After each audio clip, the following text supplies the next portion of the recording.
Vaginal bleeding and spotting during pregnancy are common. The truth is, vaginal bleeding in the first trimester is very common and most of the time doesn't cause problems, and it doesn't mean that you're going to miscarry. Spotting during pregnancy is quite common, and as many as 20 to 30% of women will experience some spotting during their first trimester.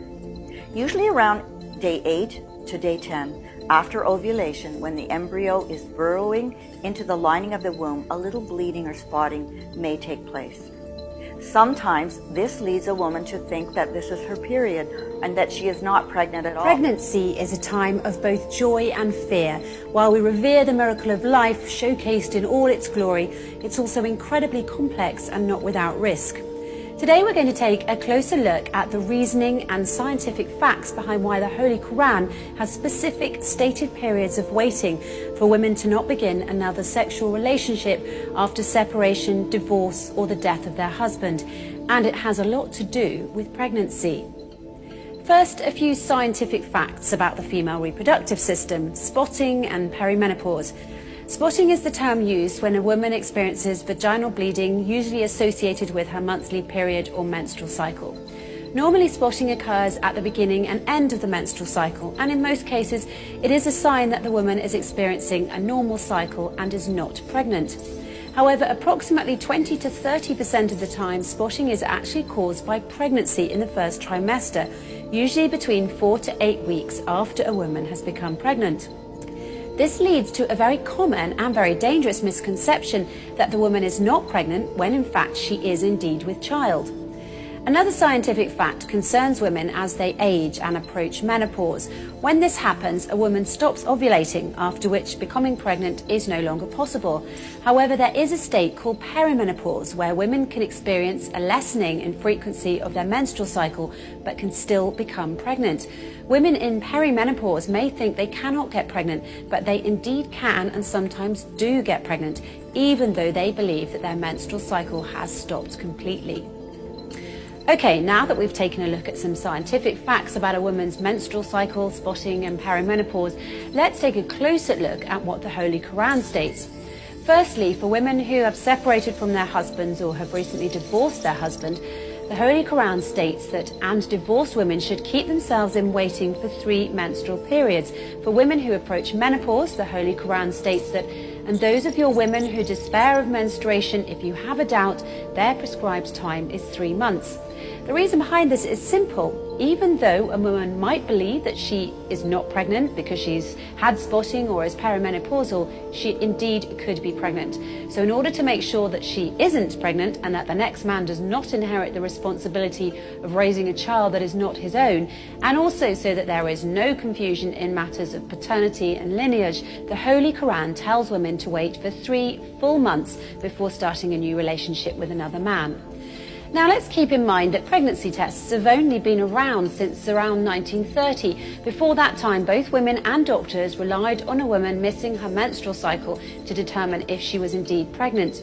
So prior to 1930, how many fathers around the world have mistakenly believed they fathered a child that was not actually theirs, or unknowingly raised a child that was not their own child?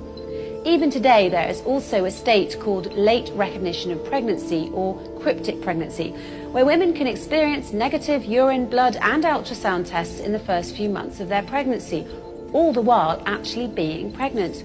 Many of these women's instincts tell them that they are pregnant, but the pregnancy tests disagree. Late recognition of pregnancy and cryptic pregnancy are more common than you may think. As bizarre as it sounds, cryptic pregnancy, or denied pregnancy if you're in the US, is a very real phenomenon. Some women do become pregnant and are generally unaware that they're expecting until several months into their pregnancies. According to Jenkins et al. In the 2011 Journal of the Royal Society of Medicine, a German study suggested that the incidence of late recognition of pregnancy was 1 in 475. This is higher than that of rhesus hemolytic disease, 1 in 1,000, or uterine rupture, 1 in 1,500. This incidence is corroborated by an Austrian study indicating a rate of 1 in 400 pregnancies, and an American study suggesting a frequency of 1 in 516 births.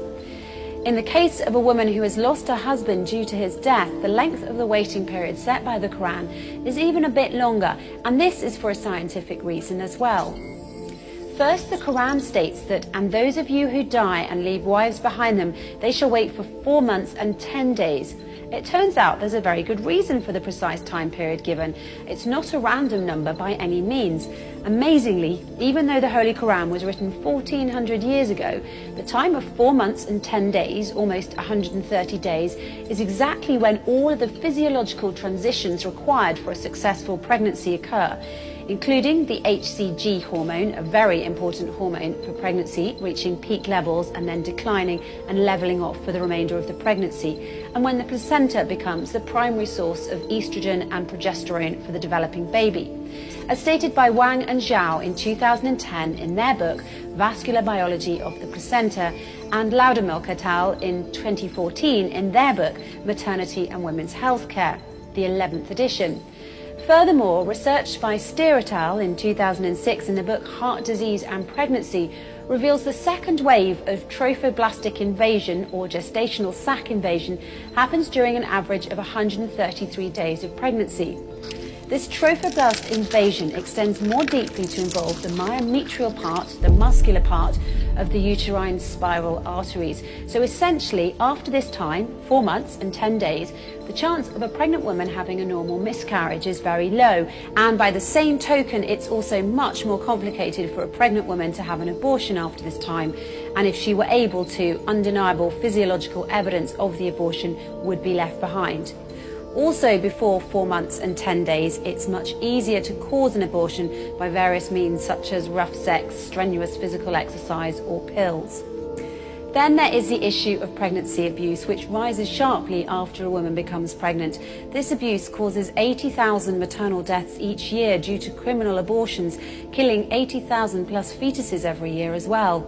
If the woman or her family is greedy, they may try to cause an accidental miscarriage because they don't want the added responsibility of another child, or because they want to protect the inheritance from the future heir. So in order to protect the pregnant woman, the unborn baby and the new man she may decide to have a relationship with, the Quran sets out this precisely prescribed waiting period. It is for these scientific reasons that the Holy Quran has prescribed such specific terms for women to wait after they've become separated from their husbands, divorced from them, or have lost their husband due to death. If a woman waits for these time periods, there will be almost no chance that a man will be forced to raise a child that is not his own, but that he thinks is his own, or that the paternity of the child will be mistaken. Unfortunately, in many non-Muslim countries, many problems arise from the fact that women don't wait the prescribed period. News reports from these countries are full of these stories, including men raising children they believe are fathered by one man, when in fact it was another, and even a case where twins were born with the same mother but different fathers.